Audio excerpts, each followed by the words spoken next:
Allah, Allah, Allah, Allah, Allah, Allah, Allah, Allah, Allah, Allah, Allah, Allah, Allah, Allah, Allah,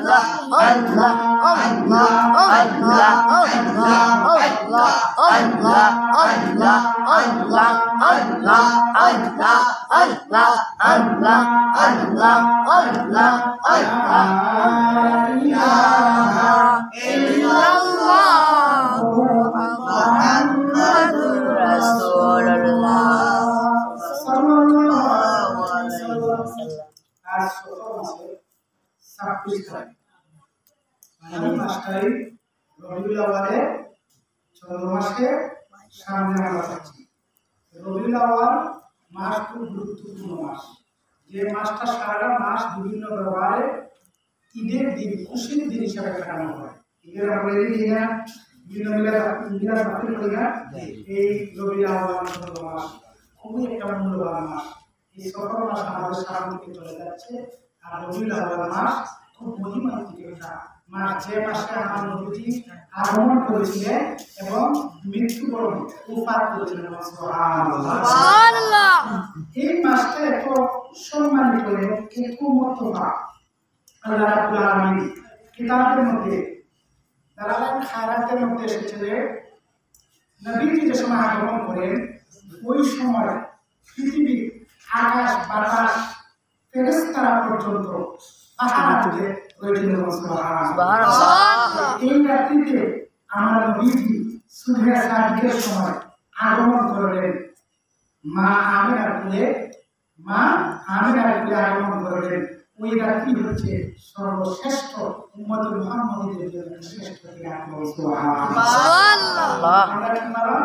Rabiul আউয়ালের 12 তারিখ দিবাগত রাত্রিতে আমার নবীজি আগমন করেছিলেন। কি করেছিলেন? নবীজি আগমন করেছিলেন। আমার মূল কথাটাই হচ্ছে আসলে সংক্ষিপ্ত করবো। মূল বিষয়টা হচ্ছে যে আমরা মানুষ, আমরা ভুল শুদ্ধ গুনাহ থাকবে না, আমরা ভুল শুদ্ধ গুনাহ সবকিছুই থাকবে। এর মাধ্যমে কিন্তু আল্লাহ কিছু হলেও আল্লাহ আমাদের জীবিকার মাধ্যমে কিছু সময় যদি আল্লাহকে দিই, আল্লাহ যদি খুশি হয়ে যায় আমাদের প্রতি, পৃথিবীর সব মানুষ যদি খুশি না হয়, আবার আল্লাহ যদি খুশি হয়ে যায়, এটা হচ্ছে সর্বোত্তম উম্মত মুহাম্মাদের জন্য শ্রেষ্ঠ একটা ইবাদত। সুবহানাল্লাহ। যারা জিকির করে গভীর রাতে, কোন সময়? গভীর রাতে, সুবহে সাদিকের সময় জিকির করে না? যারা সুবহে সাদিকের সময় যারা জিকির করে, এদের জিকিরের কারণে তাদের মন, দিল আল্লাহ পরিষ্কার করে দেয়। সুবহানাল্লাহ। এবং সাথে সাথে আপনার মধ্যে আল্লাহর কুদরতি কিছু জিনিস আপনার মধ্যে নাজিল হবে। এটা মানুষই বুঝবে না, এটা আপনার এলাকার মানুষই বুঝবে না, এটা আপনার পাড়া প্রতিবেশী বুঝবে না। এলহামদের সময় আল্লাহ আপনাকে দিবেন কুদরতি ওলির মাধ্যমে কিছু জিনিস আল্লাহ আপনাকে দান করেন না? কিছু জিনিস আপনাকে কি করেন? দান করেন। ওই দানের মাধ্যমে একদিন 1, 2, 3 বলতে 5 হওয়ার পরে সে আল্লাহর ওলিতে পরিণত হয়ে যাবে। সুবহানাল্লাহ। কিসের মাধ্যমে হয়? আল্লাহর ওলি হতে গেলে প্রথম নম্বর আল্লাহর একজন খাঁটি আশিক হতে হবে। কি হতে হবে? আশিক হতে হবে। দ্বিতীয় নম্বর হতে হবে কি? নামাজি। তৃতীয় নম্বর হতে হবে কি? ঈমানদার। চতুর্থ নম্বর হতে হবে কি? সে একজন জিকিরওয়ালা। আর জিকিরওয়ালা যদি হয়ে যায়, আশিক ওয়ালার সাথে সাথে হয়ে যায়, পবিত্র সে আল্লাহর ওলিতে পরিণত হয়ে যাবে। সুবহানাল্লাহ। এখন আসি, আমাদের নবীকে গায়েব দেওয়া হয়েছে, গায়েব দেওয়া, গায়েব জানলেওয়া। আমরা বলি না ওয়াল্লাযীনা ইউমিনুনা বিল গায়ব ওয়া yuqimuনা as-salata ওয়া মিম্মা রাযাকনাহুম ইউনফিকুন। আমার নবীকে আল্লাহ স্বয়ং আল্লাহ রাব্বুল আলামিন ওহীর মাধ্যমে, জিবরাইলের মাধ্যমে এবং ইলহামের মাধ্যমে কিতাবের মধ্যে এসেছে, ইলহামের মাধ্যমে গায়েব সম্পূর্ণ করে দিয়েছেন। সুবহানাল্লাহ। কিছু কথাবার্তা আমার আল্লাহ নবীর মাধ্যমে বলে দিতেন, কিছু কথাবার্তা আমার নবীজি আখেরাতে উতবা সাহেবাকে বলে দিতেন যে আমার আল্লাহ পূর্ব দিকে সূর্য উদয় করবে, পশ্চিম দিকে নিশ্চিত করবে, সমস্তটুকু আমার আল্লাহ নবীর মাধ্যমে অভিন করে দিতে পারে। সুবহানাল্লাহ। আনন্দার হন, জিকিরদার হন, নামাজি হন, ইমানদার হন। ভিতরের মধ্যে ইমান থাকতে হবে। মানুষে যা বলো, মানুষে কি বললো সেটা বিষয় নাই। ভিতরের মধ্যে যে তোমার অন্তরের মধ্যে যে আল্লাহ এবং আল্লাহ রাসূলের জিকির থাকে, মহব্বত থাকে, আপনি শ্রেষ্ঠ মানুষ। ওয়াল্লাযীনা হুম আনিল্লাহি মুরিদুন, আপনি সর্বশ্রেষ্ঠ একজন উত্তম ব্যক্তি। নামাজের মাধ্যমে যারা নামাজ আদায় করলো, সুস্থভাবে নামাজ পড়লো, ওই মানুষটাই হলো উত্তম ব্যক্তি। সুবহানাল্লাহ। একজন যুবক অনেক সময় ইবাদত করেছে। সে মাংস কাটার জন্য প্রস্তুতি নিল। কি কাটার জন্য? মাংস, মানে কষাই বাজারে বিক্রি পেয়েছে, গরুর মাংস পেয়েছে, বিকৃত করে। ওই বিকৃত মাংসটুকু আপনার প্রতিদিন বিকাল টাইম হলো সে বিক্রি করে শেষ করে।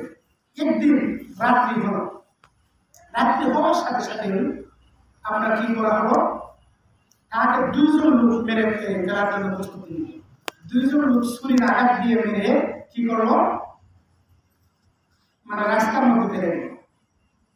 ওই সময় যে যুবকটা মেরেছে, ওই যুবকটা আল্লাহর দরবারে কাঁদতেছে, আল্লাহ, আমি তো একজন ব্যক্তিকে মেরে ফেললাম, কি কারণে মারলাম? যুবকটা বলতেছে। আরেকজন যুবক আসিয়া তার শরীরের মধ্যে ধরছে, মানুষ ফিরায় না, 2 জনে মাইলে দেখি মানুষ ফিরায়। আরেকজন লোকে হাত দিয়ে ধরছে। ওই যে ধরছে যে প্রশাসনে লেখা গেছে যে ওই লোকটা মারছে, এরা কিন্তু মাইলে গেছে। যারা মারার, খুন করার, হত্যা করার, এরা হত্যা করে চলে গিয়েছে। আর অন্য একজন ব্যক্তি ফাঁসি দিয়েছে, মানে তৃতীয় ব্যক্তি ফাঁসি দিয়েছে। এখন কোর্টের রায় হলো, ম্যাজিস্ট্রেট সংক্ষিপ্ত করে দিচ্ছে, কোর্টের রায় হলো যে তাকে ফাঁসি দেওয়া। কি দেওয়া হোক? তাকে ফাঁসির মধ্যে ঝুলানো হোক। ফাঁসির কাষ্ঠ ঝুলানোর আগে 5 মিনিট আগে তাকে জিজ্ঞাসা করা, তুই কেন মানলে? তোর কোনো আশা রয়েছে কিনা? তোর কোনো বক্তব্য আছে কিনা? সে বলবো যে আল্লাহ, আমি একটা বক্তব্য দিতে চাই। কি বক্তব্য? বলে আমি মাটার জীবন করি নাই। ম্যাজিস্ট্রেট, আমি মাটার জীবন করি নাই, আমি নিরপরাধ, কিন্তু আমি একটা মাটার করেছিলাম আজ থেকে 24 বছর আগে। কত বছর আগে? 24 বছর আগে একটা মাটার করেছিলাম। ওই মাটারের বদলা এখন আমার এই প্রায়শ্চিত্ত ওই মাটারের মধ্যে আমার মানে হ্যারাসমেন্ট করছে। বলো কি কারণে? বলে আমি বহু যুগ আগে আমি একটা মহিলাকে খুব ভালোবাসতাম, মন থেকে ভালোবাসতাম, তাকে মহব্বত করতাম।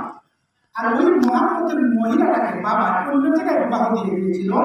এর কারণে আমি তাকে একদিন এই নৌকার মধ্যে আমি নির্যাতন করে ফেলেছিলাম, তার মেয়েকে আমি নির্যাতন করে ফেলেছিলাম। আর ওই মাটারের বদলটা 24 বছর পর আমার উপরে পড়ে গেল। আল্লাহর বিচার এত ধীরগতিতে বিচার করে না। আমরা তো জানি যে বিচার মানে চটফট হয়ে যায়। দুনিয়ার আদালতে বিচার কিতাব 7 বছর 10 বছর চটফট হয়ে যায়, কিন্তু আল্লাহর আদালতে এমন এক বিচার হয়, ধীরে ধীরে আপনি আপনার প্রাপ্যটা আপনি পেয়ে যাবেন। কিভাবে দেখেন এই মহিলাটাকে হত্যা করেছিল, আর এই বিচারটা 24 বছর ধরে প্রকাশিত হয়েছে। সর্বশেষ কথা হচ্ছে আল্লাহ যাকে ধরেন, আল্লাহ যাকে ছাড়েন না, পৃথিবীর কেউ তোমাকে ছাড়তে পারবে না। একমাত্র আল্লাহ রাব্বুল আলামিন সর্বশ্রেষ্ঠ বিচারের অধিকারী। আমি এই কথাটাই বলবো যে আয়াতের কারিমাতে বলছিলাম, قد أفلح المؤمنون الذين هم في صلاتهم خاشعون والذين هم عن اللغو معرضون। যাদের নামাজ ধৈর্য এবং আরামের নামাজ আদায় করে ওই মানুষটা উত্তম। ওয়াল্লাযীনা হুম আনিল লাগwi মুরিদুন, যারা কথাবার্তা থেকে বিরত থাকে। ওয়াল্লাযীনা হুম লিযাকাতি ফাইলুন, যারা জাকাত দিল তারা উত্তম ব্যক্তি। ওয়াল্লাযীনা হুম লিফুরুজিহিম হাফিজুন তুমি এবং তোমার সন্তানকে তোমরা ইবাদত করো ইল্লা আলা আজওয়াজিহিম আও মা মালাকাত আইমানুহুম ফাইন্নাহুম গায়রু মালুম এটার মধ্যে একটা বিরাস ইল্লা আলা আজওয়াজিহিম আও মালাকাত আইমানুহুম হাকিম মুশরিকরা বলে কোরআন কি বলেছে জিনা করার জন্য মানে মহিলাদেরকে ক্ষতি করার জন্য কিন্তু আল্লাহ এটাকে এভাবে বোঝান নাই যে একমাত্র দাসীদের ক্ষেত্র থেকে তুমি মুক্ত হয়ে অন্য মানুষের সাথে যদি তুমি অন্য কাজ করো তাহলে তোমার জন্য হারাম তোমার জন্য জিনা পরিণত হবে আর শুধু তোমার কাজটাই হয় তোমার ওয়াইফ তোমার জন্য হারাম হয়ে গেল এখানে বড় একটা বিষয় রয়েছে যাই হোক আল্লাহ রাব্বুল আলামিন আমাদেরকে কি করতে হবে যাকাত অনার্থ সাধারণ দেখবেন এখন যে নমুনা দেশের মধ্যে আমাদের এই বাংলাদেশের মধ্যে আলেম আলেমের বিরুদ্ধে আছে না আলেম আলেমের বিরুদ্ধে জালেম জালেমের বিরুদ্ধে কাফের কাফেরের বিরুদ্ধে মুমিন মুমিনের বিরুদ্ধে অমুসলিম মুসলিমের বিরুদ্ধে অভিযোগ লেগে গেছে অভিযোগ আপনার কথা করছে এই হচ্ছে আমাদের ইমানকে দুর্বল করার একটা সূত্র এই হচ্ছে কি ইমানকে দুর্বল করার একটা মূল কারণ হচ্ছে ভাই ভাইয়ের সাথে লাগা ভাই ভাইয়ের সাথে দুশ্মন করা ভাই ভাইয়ের প্রতি করা এই সমস্ত জিনিস থেকে যদি আপনি মুক্ত রাখেন অবশ্যই একজন আমলদার ইমানদার হবেন সুবহানাল্লাহ একটু মহাব্বতের সাথে করেন আল্লাহ আল্লাহ আল্লাহ আল্লাহ আল্লাহ আল্লাহ আল্লাহ Allah, Allah, Allah, Allah, Allah,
رب ارحمهما كما ربياني صغيرا رب ارحمهما كما ربياني صغيرا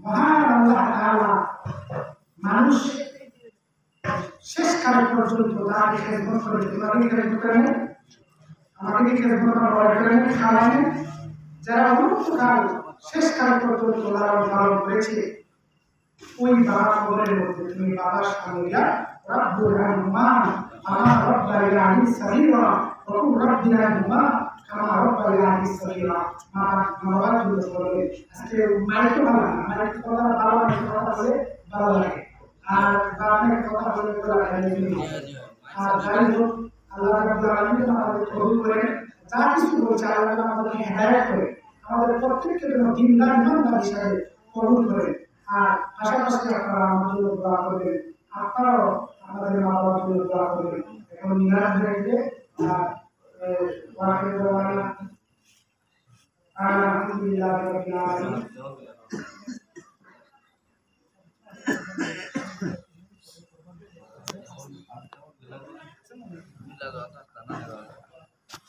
Bila